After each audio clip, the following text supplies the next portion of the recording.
2 years ago, in running for Community Affairs Co-Director, I talked about my experience of moving here from the Philippines, how I could not wrap my head around the reality behind the promises of the American dream. I asked myself, how was I supposed to dream in a world that isn't made for me? How was I supposed to believe there was a space for me to take up when every day I am told that the only way to survive was to assimilate? I spent years feeling lost and disconnected, longing, yearning for the sense of belonging. But 8 years later, I found myself in a space that called me back home, back to my roots. A space that allowed me to not only rekindle those dreams, but made me feel safe and brave to pursue them. A space that called me to believe not the voices of this country, but the voices of my people. In this space, I found myself again. I found myself in you. So kasamas, thank you.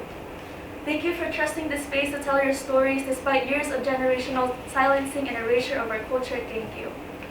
Thank you for allowing yourself to dive deep into the lingering questions of who you are, who we are, and the endless possibilities of who we can be. Thank you. Thank you for seeing the potential in me, for holding me close when I felt the most vulnerable, and for setting me free to grow in ways unimaginable. Thank you. Thank you for giving me the space that this world could not promise me. Kasamas, I hope to be the same vessel for you. Last year, in running to represent my class, I shared what I learned navigating through the struggles that the pandemic instilled in us. You all taught me that feeling that sense of belonging in home was not impossible online, as long as one opens their heart to it. It wasn't always easy, but you all persevered and continued on. Tiyaga, padayon. As we continue to journey through the inevitability and uncertainty of our future, I want to remind you that Kasamahan doesn't stop being a home to people if they stop attending events. It is a home to all who have stepped foot in this space and anyone who ever wishes to. Kasamas, I hope you continue to trust in the promises of this space, and I hope you know that its most beautiful and treasured promise is you. May I ask all of you to look at the palm of your hands?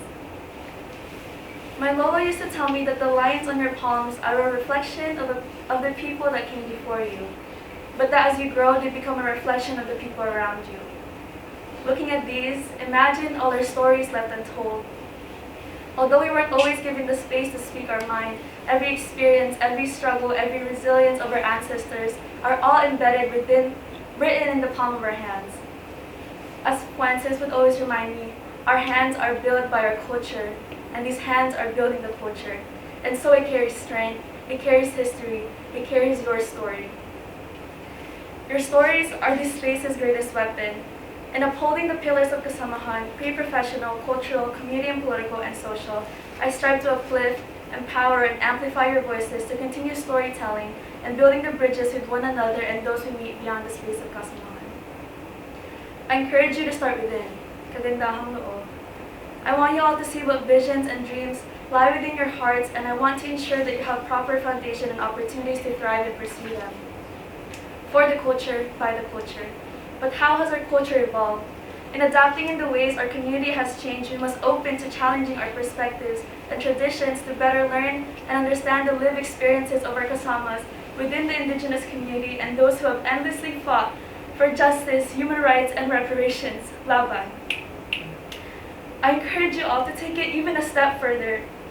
While we continuously learn about ourselves, each other, and the community, we must create spaces where we can grow through transforming this knowledge into tangible actions to advocate for our people and those from other communities.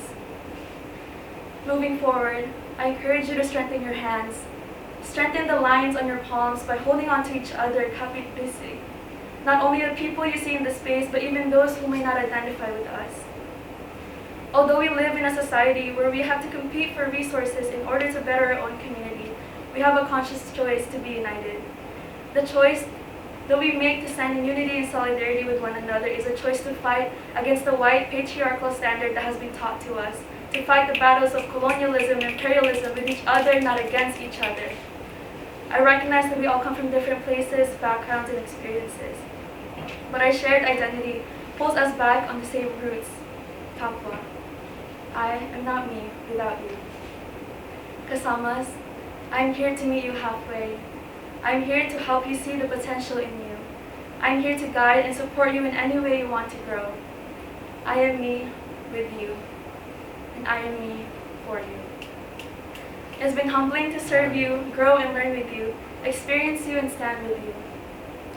My name is Krystel Salvador, and it would be a privilege to serve you as your next executive director for the next upcoming year, 2022 to 2023.